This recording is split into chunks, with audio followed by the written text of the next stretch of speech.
किरण की सास उमा अपनी बहू को काफी देर से आवाज देकर अपने कमरे में बुला रही होती है। किरण रसोई में बर्तन धोने का काम खत्म करके जल्दी से अपनी सास के कमरे में जाती है और देखती है कि उमा ने अपनी अलमारी से सारे कपड़े और सामान निकालकर बिस्तर पर रखा हुआ है। ये देखकर किरण बोलती है, माँ जी, ये सब कुछ आप क्या कर रही हैं? अलमारी का सारा सामान निकालकर आपने ऐसे क्यों रखा हुआ है?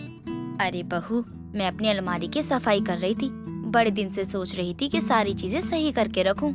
अच्छा ठीक है माँ जी। हाँ बहू, अब जरा तू ये साड़ियाँ तय लगा दे। बहू, तब तक मैं बाकी के कपड़े रखती हूँ। ठीक है माँ जी, जैसा आप कहें, मैं अभी तय लगा देती हूँ। इतना कहकर किरण साड़ियों को तह करने लग जाती है। दोनों सास बहू मिलकर अलमारी का लगभग सारा सामान रख देती हैं। तभी किरण की नजर एक पुरानी सी एल्बम पर जाती है। किरण उस एल्बम को उठाती है और अपनी सास को दिखाते हुए पूछती है, माँ जी, ये एल्बम किसकी है? आपकी शादी की है क्या? शादी की नहीं है, ये तेरे ससुर जी की एल्बम है। इसमें उनकी जवानी की फोटो है सारी की सारी। ससुर जी की फोटो जरा मैं भी तो देखूं कि मेरे ससुर जी जवानी में कैसे दिखा करते थे। इतना कहकर किरण उस एल्बम को खोलती है और उसमें अपने ससुर आनंद की फोटो को देखती है। उन फोटो को देखकर किरण का मुंह खुला का खुला रह जाता है, क्योंकि आनंद अपनी जवानी के दिनों में बहुत ही ज्यादा हैंडसम दिखा करते थे। अपनी बहू के ऐसे हाव भाव देखकर उमा बोलती है, क्या हुआ बहू, यकीन नहीं हो रहा कि ये तेरे ससुर जी हैं? माँ जी, ससुर जी तो जवानी में बहुत ज्यादा हैंडसम थे। ये तो एकदम हीरो लग रहे हैं। हाँ बहू, हैंडसम तो बहुत थे। अब तो बस उनकी उम्र हो गई है तो खुद पर ध्यान ही नहीं देते। पहले तो तेरे ससुर जी एकदम टिप टॉप बनकर रहते थे। फोटो देखकर ही पता चल रहा है। फिर तो माँ जी, बहुत सारी लड़कियाँ मरती होंगी ससुर जी पर। अरे बस तुम पूछो मत बहू, उन दिनों में भी बड़ा परेशान हो जाया करती थी। शादीशुदा होने के बावजूद भी लड़कियां जबरदस्ती उनके पीछे आया करती थी। इतना हैंडसम मुंडा देखकर तो कोई भी पीछे आ जाएगा माँ जी। चल अब तू इस एल्बम को रख दे, घर का काम भी तो करना है, अभी बहुत सारा है। हाँ माँ जी, बिल्कुल, मैं रख देती हूँ। इतना कहकर किरण उस एल्बम को अलमारी में रख देती है, लेकिन आनंद की जवानी को खूबसूरत तस्वीर किरण की आंखों में बस जाती है। रात को जब सभी लोग बैठकर डिनर कर रहे थे, किरण चुपके एक नजर आनंद की तरफ देखती है। एक नजर आनंद के साथ बैठे अपने पति आशीष की ओर देखती है और मन ही मन सोचती है, मेरे पति तो मेरे ससुर के सामने कुछ भी नहीं है। वो तस्वीर तो मेरी आंखों के आगे से जा ही नहीं रही है। कितने हैंडसम दिखते थे मेरे ससुर जी जवानी में। काश कि उस वक्त मैं भी होती तो मैं अपने ससुर जी से शादी कर लेती। पर अफसोस, उस वक्त तो मेरा तो कुछ अता ही पता नहीं था। किरण को ऐसे खुद में खोया देखकर आशीष किरण से बोलता है, किरण, क्या हो गया तुम्हें? तुम्हारा ध्यान कहाँ है? खाना क्यों नहीं खा रही तुम? जी कुछ नहीं, मैं ऐसे ही बस कुछ सोच रही थी। मैं भी बहुत देर से देख रहा हूँ। तुम एक निवाला उठाती हो, खाती हो, फिर कुछ सोचने लग जाती हो, फिर दूसरा निवाला लेती हो, फिर कहीं खो जाती हो। सब कुछ ठीक तो है ना? जी सब कुछ ठीक है। आप हैं तो फिर परेशानी कैसी? मेरे कहने का मतलब है कि मुझे कोई परेशानी नहीं है, सब कुछ ठीक है। लगता है काम ज्यादा करने की वजह से बहुत थकावट हो गई है। तू खाना खाकर आराम कर ले बहू, रसोई में काम मैं खुद कर लूंगी। ऐसे ही सभी लोग खाना खाते हैं और फिर अपने अपने कमरे में चले जाते हैं। कमरे में जाने के बाद आशीष आराम से सो जाता है, लेकिन किरण को नींद नहीं आती। उसे बार बार अपने ससुर जी की वही जवानी वाला चेहरा और तस्वीर याद आ रही थी और वो अपने मन में सोचती है, हे भगवान, क्या हो गया मुझे? मैं बार बार अपने ससुर जी के बारे में क्यों सोचे जा रही हूँ? हाँ, मानती हूँ कि वो जवानी में बहुत ज्यादा हैंडसम थे, लेकिन मेरा दिल अब क्यों उनके पीछे पागल हुआ जा रहा है। मुझे अपने आप को कंट्रोल करना होगा, कहीं मैं कोई उल्टे सीधे हरकत ना कर दूं। ऐसे ही सोचते सोचते करवटें लेते लेते किरण की रात कट जाती है। लेकिन अब किरण जब भी कुछ करती, उसके ससुर उसके सामने आ जाया करते और इससे वो एकदम से सुन पड़ जाती। उसे समझ ही नहीं आता कि वो क्या करे। एक दोपहर किरण जब काम कर रही थी तो पोछा लगाते लगाते किरण का पैर फिसल गया और मौके पर ही आनंद ने किरण का हाथ पकड़ा और उसे गिरने से बचा लिया। किरण आनंद को देखते देखते सपनों में खो जाती है। अरे बहू, तुम ठीक तो हो ना? कहीं लगी तो नहीं? बहू, अरे बहू, कुछ बोलती क्यों नहीं? क्या हो गया? बोलो कुछ। जी मैं ठीक हूँ। थैंक यू ससुर जी, आपने मुझे गिरने से बचा लिया। बहू, जरा ध्यान से काम किया करो, अभी तुम्हें चोट लग जाती तो। कितनी फिक्र है ना आपको मेरी। फिक्र क्यों नहीं होगी, बहू हो तुम मेरी। अब बहू तुम्हें अगर चोट लग जाती तो मुझे तो दुख होता ही ना। जी जी बिल्कुल। अच्छा चलो मैं चलता हूँ, तुम ध्यान से पोछा लगाना और दोबारा गिर मत जाना वरना चोट लग जाएगी और बार बार तुम्हारा ससुर तो आएगा नहीं तुम्हें बचाने। इतना कहकर आनंद वहाँ से चला जाता है। किरण अपने ससुर की ओर देखती है, बस देखती ही रह जाती है। ऐसे एक दिन जब आनंद और उमा किसी काम से बाहर गए थे, तभी चुपके से किरण अपनी सास के कमरे में जाती है और अलमारी खोलकर एल्बम को निकालती है और उसमें से फोटो को निकालकर उसको अपने गले से लगाते हुए बोलती है, तरस गई थी मैं तो ये फोटो देखने के लिए। काश कि भगवान ने मुझे थोड़ा पहले पैदा किया होता तो क्रश मुझे जो आज हो रहा है ना वो पहले हो जाता और फिर मेरा शुभ विवाह भी हो जाता। पर अफसोस अब तो ये हैंडसम मुंडा मेरा ससुर बन गया। पर चलो कोई नहीं, तस्वीरों से ही काम चला लूंगी। इससे पहले कोई आए मैं ये एल्बम लेकर रफू चक्कर हो जाती हूँ। किरण चुपचाप अलमारी बंद करके उस एल्बम को लेकर अपने कमरे में जाती है और घर का सारा काम छोड़कर वो एल्बम के पन्ने पलट पलट कर ससुर जी की तस्वीरें देखती है और अपने ख्याली पुलाव बनाती है। दिन गुजरते हैं। ऐसे एक दिन आशीष किसी पार्टी में जाने के लिए तैयार हो रहा था और अच्छे से रेडी होकर वो किरण से पूछते हुए बोलता है, किरण कैसा लग रहा हूँ मैं? लग रहा हूँ ना एकदम गबरू जवान। अरे कहाँ, तुम तो वैसे ही लग रही हो जैसे रोज लगते हो। क्या क्या क्या क्या क्या क्या क्या क्या बोले जा रही हो तुम? अरे बिल्कुल सही बोल रही हूँ। हैंडसम तो ससुर जी लगते थे, कितने डैशिंग है वो। है क्या क्या क्या बोली तुम? मेरे कहने का मतलब है कि ससुर जी अपनी जवानी में बहुत हैंडसम थे। मैंने उनकी फोटो देखी है। फोटो देखी? कहाँ देखी? कैसे देखी? कब देखी? क्यों देखी? मतलब कहाँ देख ली फोटो? वो माँ जी ने दिखाई थी। उनको देखकर तो लग ही नहीं रहा था कि वो ही है जो आज हम सबके सामने है।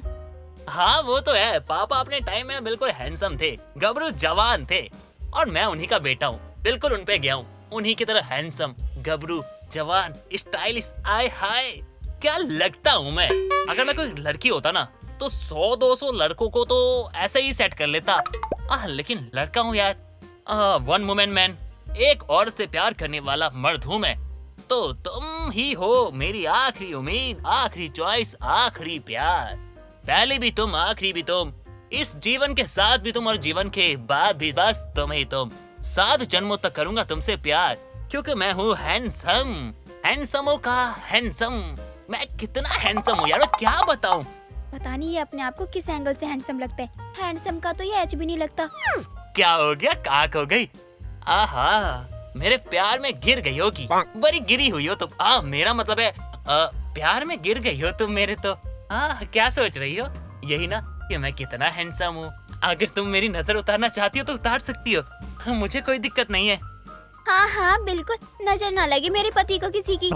इतना कहकर किरण वहाँ से चली जाती है और बाहर जाकर देखती है कि आनंद भी रेडी होकर उमा से वही सवाल कर रहे हैं, वही सवाल जो भी थोड़ी देर पहले आशीष ने किरण से पूछा था। और उमा आनंद से बोलती है, जी आप ये शर्ट बदल लीजिए, आप पर अच्छी नहीं लग रही, दूसरी वाली पहन लीजिए।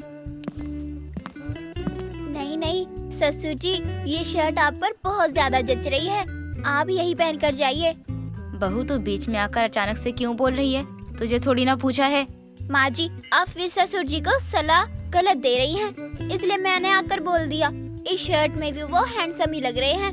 बहू तू भांग पी कर आई है क्या? आशीष नहीं है, तेरे ससुर है। जी जानती हूँ माँ जी, मेरा दिल किया तो बस मैंने बोल दिया, सॉरी। किरण को थोड़ा सा अजीब लगता है। वो वहाँ से चली जाती है और जज्बातों में बेचारी कुछ भी नहीं बोल पाती। दिन गुजरते हैं। जैसे तैसे वो खुद को कंट्रोल करने की कोशिश करती है, लेकिन जब भी आनंद का फोटो वाला चेहरा उसे याद आता है तो उसका दिमाग खराब हो जाता है। ऐसे एक दिन किरण अपने ससुर की फोटो हाथ में लिए जोर जोर से गाना गा रही। किन्ना सोना तेनू रब ने बनाया, जी करे देखता रहूं। तभी वहाँ पर उमा आ जाती है और किरण को इतना जोर जोर से गाना गाते हुए देखकर उमा बोलती है, क्या बात है बहू, किसकी तस्वीर लेकर इतने गाने गा रही है? कुछ भी तो नहीं माँ जी, वो तो मैं बस ऐसे ही अपनी तस्वीर देखकर गाना गा रही थी।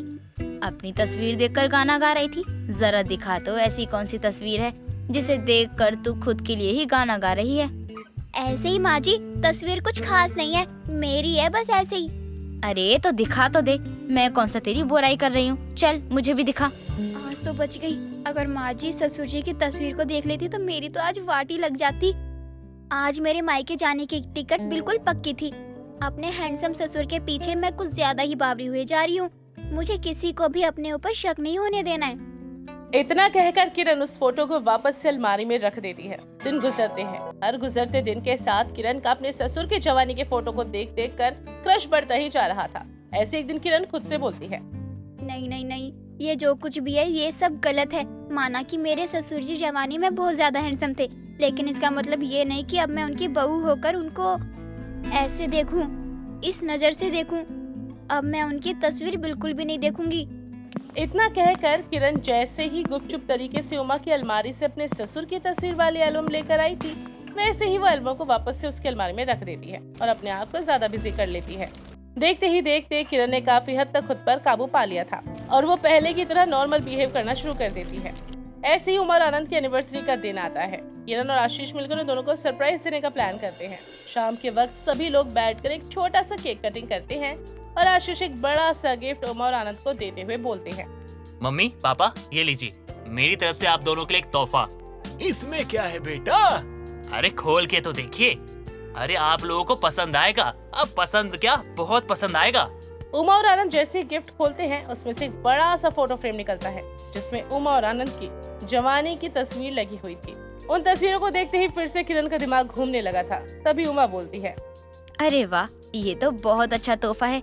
मैं कब से सोच रही थी कि अपनी पुरानी तस्वीरों का एक बड़ा सा फोटो फ्रेम बनवा लूं। बस आपने सोचा और मैंने करके दिखा दिया। अब इसके 2 फ्रेम बनेंगे, एक आपके रूम में लगेगा और एक मेरे रूम में। हे भगवान, मैं जिस चीज से जितना भागने की कोशिश कर रही हूँ वो उतना ही मेरे पीछे आ रही है। लगता है अब मेरे ससुर जी लाइफ टाइम के लिए मेरा क्रश ही बनकर रह जाएंगे। इतना सोचकर किरण मन ही मन मुस्कुराती है। ना चाहते हुए भी अब उसे अपने हैंडसम ससुर को दिन रात देखना पड़ता। आरती और निशा 2 सगी बहनें थी। दोनों में बहुत प्यार था। दोनों ही दूसरे की बहुत ज्यादा ही इज्जत करती थी। इस तरह से कावेरी और गीता भी बहुत अच्छी सहेलियां भी थी। गीता जब भी ज्यादा परेशान होती तो अपने दोस्त कावेरी के घर चली जाया करती। भी कुछ ऐसा ही था जब वो कावेरी के घर गई थी। क्या बात है, आज सुबह सुबह ये सवारी मेरे घर, लगता है कोई जरूरी बात करनी आई है। हाँ कावेरी, तू तो जानती है ना, मैं जब भी परेशान होती हूँ तो तेरे घर पर आ जाती हूँ। आज भी मेरा मन बहुत परेशान था, इसलिए मैं पंडित जी से मिलने के बाद सीधा तेरे घर आ गई। ऐसी कौन सी बात है जो तुझे पंडित जी के पास जाना पड़ा? घर में सब ठीक है ना? तेरी दोनों बेटियां ठीक तो है ना? उन्हीं को लेकर तो ज्यादा परेशान हूँ, और सबसे ज्यादा परेशान तो मैं आरती को लेकर हूँ। वो घर में बड़ी लड़की है। जब तक उसकी शादी नहीं होगी तब तक मैं अपनी छोटी बेटी निशा की शादी भी नहीं कर सकती। लेकिन वो मांगलिक है, इसके चलते उसका कहीं रिश्ता नहीं फिक्स हो रहा। हर जगह बात बनते बनते रह जाती है। तू हद से ज्यादा चिंता कर रही है। तेरी बड़ी बेटी आरती इतनी समझदार है, इतनी अच्छी है, आज नहीं तो कल उसे अच्छा और भला लड़का मिल ही जाएगा। इस उम्मीद पर मैं उसे जिंदगी भर घर पर तो नहीं बिठा सकती ना। देखते ही देखते निशा भी शादी करने लायक हो गई। उसके लिए तो रिश्तों की लाइन लगी पड़ी है, लेकिन वो है कि शादी करने को तैयार ही नहीं है। ना जाने उसके मन में क्या चल रहा है। मैं भी ज्यादा जोर इसलिए नहीं देती क्योंकि अभी आरती की शादी नहीं हुई, तो मैं उसकी क्या करूँगी। देख, तू अपनी बेटी निशा की शादी जहाँ अच्छी जगह तय हो रही है कर दे। अपनी बेटी आरती की शादी की चिंता मत कर। तू तो ऐसे बोल रही है जैसे आरती के लिए लड़का पड़ोस में ही बैठा है। जैसे ही निशा के लिए मिलेगी मैं दोनों को एक ही मंडप में शादी कर दूंगी। कुछ भी बोलती है तू भी। अब तो तू यही समझ ले कि आरती के लिए लड़का पड़ोस में ही है और तूने उसे देखा भी है। तू किसकी बात कर रही है? साफ साफ बोल, मुझे कुछ भी समझ नहीं आ रहा। गीता, मैं अपने बेटे सूरज की बात कर रही हूँ। मैं अपने बेटे सूरज के लिए बड़ी बेटी आरती का हाथ मांगती हूँ तुझसे। मुझे आरती बचपन से ही पसंद है, इसलिए सोच रही हूँ क्यों ना हम दोनों अपनी दोस्ती को रिश्तेदारी में बदलने का प्रयास करें। तू क्या कहती है? बस मैं एक बार अपने बेटे से बात कर लूँ, मुझे यकीन है। तू बता कि तेरी क्या राय है इसमें? आगे खाने से भरी थाली परोसकर तू मुझसे पूछ रही है कि मैं खाना खाऊंगी या नहीं। अरे पागल, मुझे इस रिश्ते से क्यों एतराज होगा? अगर ऐसा कुछ हो गया तो मेरे लिए तो बहुत ही खुशी की बात होगी। मुझे इस रिश्ते से कोई परेशानी नहीं है। तू बस एक बार अपने बेटे से बात कर ले। चल अब मैं चलती हूँ, मेरी बेटियां मेरा इंतजार कर रही हैं। गीता इतना कहकर अपने घर चली जाती है। कुछ देर बाद शाम के समय कावेरी का बेटा सूरज ऑफिस से घर आता है और जब दोनों डाइनिंग टेबल पर एक साथ खाना खाने के लिए बैठते हैं तो कावेरी सूरज से कहती है, देख बेटा, मैं तुझे घुमा फिरा कर बात नहीं करना चाहती हूँ, इसलिए साफ साफ पूछती हूँ, तुझे गीता आंटी की बेटियाँ कैसी लगती हैं? अगर मैं उसे घर में तेरी शादी करवा दूँ तो तुझे कैसा लगेगा? अरे वाह, ये तो मेरे मन की बात छीन ली। बिना कुछ कहे मेरा काम बनने वाला है। सूरज बेटा जल्दी हाँ कर दे, इससे पहले कि माँ का मन बदले। क्या हुआ बेटा, तू कहाँ खो गया? अगर तुझे रिश्ता मंजूर नहीं होगा तो मैं तेरे साथ जबरदस्ती नहीं करूँगी और ना ही इसका असर हमारे दोस्ती पर पड़ेगा। तू चिंता मत कर, बस जो तेरे दिल में है वो बता दे सच सच, क्योंकि आगे जिंदगी तुझे ही बितानी है। माँ, आपने जो भी फैसला किया है वो सोच समझ कर ही किया होगा। मुझे इस फैसले से कोई एतराज नहीं है। मैं उस घर में शादी करने को तैयार हूँ। आप इस रिश्ते को आगे बढ़ा सकती हैं। एक तरफ कावेरी ये सोचकर खुश थी कि अब उसकी दोस्ती रिश्तेदारी में बदलने वाली है, तो वहीं दूसरी तरफ सूरज ये सोचकर खुश था कि बिना कुछ बोले ही उसकी शादी उसी घर में तय हो रही है जहाँ पर वो करना चाहता था। अगले दिन कावेरी अपने बेटे सूरज के साथ साथ गीता के घर पहुँचती है और गीता की बड़ी बेटी आरती को बुलाकर सूरज के बगल में बैठा देती है और बोलती है, इस जोड़ी को देखने के लिए मेरी आंखें कब से तरस रही थी। कितने सुंदर लग रहे हो दोनों एक साथ। माँ, क्या कह रही हो आप? मेरी शादी आरती से फिक्स हुई है? हाँ बेटा, इस घर की बड़ी बेटी आरती है तो तेरी शादी आरती के साथ ही तो फिक्स होगी ना। और वैसे भी आरती मुझे बहुत पहले से ही पसंद थी और जब से तूने हाँ कर दी तब से तो मेरी खुशी का ठिकाना ही नहीं है। ये तो बहुत गलत हो गया। ये तो बहुत बड़ी गलतफहमी हो गई। अब मैं माँ को कैसे बताऊँ मैं आरती से नहीं बल्कि निशा से शादी करना चाहता हूँ। डॉक्टर ने ये पहले बोला है, माँ को कोई सदमा नहीं पहुँचना चाहिए। मैं चाह कर भी कुछ नहीं कर सकता। क्या हुआ बेटा, कोई परेशानी है क्या? नहीं माँ, कोई परेशानी नहीं है। आप शादी की तैयारी कीजिए। अपनी माँ की नाजुक हालत देखते हुए सूरज आरती के साथ शादी करने के लिए हाँ कर देता है और कुछ टाइम बाद आरती और सूरज की शादी हो जाती है। सूरज एक नई दिल का लड़का था जिसके चलते उसने अपनी किस्मत के फैसले को अपना लिया था और आरती के साथ खुश रहने लगा था। आरती भी अपने ससुराल को बहुत अच्छे से संभाल लेती है। समय के साथ सब चीजें अपने आप सुलझ जाती हैं। देखते ही देखते कई साल गुजर जाते हैं लेकिन आरती गर्भवती नहीं होती। इस बात को लेकर वो काफी परेशान रहने लगी थी। तभी एक दिन उसकी सास कावेरी उसके पास आती है। बहू, मैं जानती हूँ कि तू किस वजह से इतनी परेशान है, लेकिन अब तेरे परेशान होने से तो तू माँ बन नहीं सकती ना। माँ जी, मैंने इतने डॉक्टरों को दिखा लिया, इतनी सारी दवाइयाँ भी खा ली, लेकिन फिर भी मुझे माँ बनने का सुख नहीं मिला। मैं लोगों के ताने सुन सुन के परेशान हो गई हूँ। बहू, तू चिंता मत कर, हमारे घर से थोड़ी दूर पर बहुत अच्छी लेडी डॉक्टर है जो कि काफी बुजुर्ग है। तू एक बार वहाँ जाकर अपना चेकअप करवा ले, जो भी होगा वह तुझे बता देगी। मुझे उम्मीद है कि अगर वह तेरा इलाज करेगी तो शायद सब कुछ ठीक हो जाएगा। आरती अपनी सास के कहने पर उनसे एड्रेस लेकर उस डॉक्टर से मिलने के लिए जाती है। डॉक्टर उसका सारा चेकअप करने के बाद उसे बताती है कि वो कभी माँ नहीं बन सकती। ये सुन के उसके पैरों तले जमीन खिसक जाती है और वो निराश मन से घर लौटती है। कई दिन गुजर जाते हैं और वो किसी से कुछ नहीं कहती। तभी एक दिन सूरज उससे बोलता है, मैं काफी दिनों से देख रहा हूँ तुम काफी चुपचाप रहती हो, किसी से कुछ बोलती ही नहीं हो। कोई परेशानी हो तो तुम मुझे बता सकती हो। सूरज जी, मुझे माफ कर दीजिए, मैं आपको बाप बनने का सुख नहीं दे पाई क्योंकि मैं बांझ हूँ और मैं कभी माँ नहीं बन सकती हूँ। आज ही मैं डॉक्टर के पास चेकअप करवाने गई थी, उन्होंने मुझे साबित कर दिया कि मैं माँ नहीं बन सकती। ये तुम क्या कह रही हो? देखो, तुम शांत हो जाओ, मैं तुम्हें अच्छे डॉक्टर के पास लेके जाऊंगा। ऐसा नहीं हो सकता। कोई फायदा नहीं है, मैंने बहुत सारे डॉक्टरों को दिखा लिया, सबने मुझे यही बात बोली है। आज जिस डॉक्टर के पास गई थी उन्हें काफी जानकारी है, उसने भी मेरे बारे में यही बोला कि मैं माँ नहीं बन सकती। तुम अभी इस बारे में कुछ मत सोचो। इस बात को माँ को कैसे बताना है वो मैं देख लूंगा। सूरज आरती को जैसे तैसे करके शांत करता है। अगले दिन कुछ जल्दी तैयार होकर ऑफिस चला जाता है। तभी आरती भी उसके पीछे जाती है, जहां वो सूरज को अपनी बहन निशा से मिलते हुए देख लेती है। साथ ही उनकी बातें भी सुन लेती है। जिसे सुनकर उसे पता चलता है कि वो दोनों शादी से पहले एक दूसरे को पसंद करते थे। ये सुनते ही मानो उसके होश उड़ गए और वो अपने मन में सोचती है, हे भगवान, ये मैंने क्या कर दिया, अनजाने में ही सही, लेकिन मैंने अपनी छोटी बहन का बसा बसाया घर उजाड़ दिया। शायद यही वजह है जो उसने आज तक शादी नहीं की, लेकिन जो चीज मेरी वजह से बिगड़ी है मैं उसे ठीक करूंगी। आरती निशा और सूरज के पास जाती है और उनसे सारा सच जान लेती है, जिसके बाद वो उन्हें लेकर अपनी सास के पास जाती है और उन्हें सारी बातें बताते हुए उन दोनों की शादी करवाने की इच्छा जाहिर करती है। अपने वंश को आगे चलाने के लिए कावेरी भी अपनी बहू आरती की बात मान लेती है और निशा और सूरज की शादी करवा देती है। इस तरह से कावेरी की बांझ बहू खुद ही अपनी सौतन अपने ससुराल ले आती है।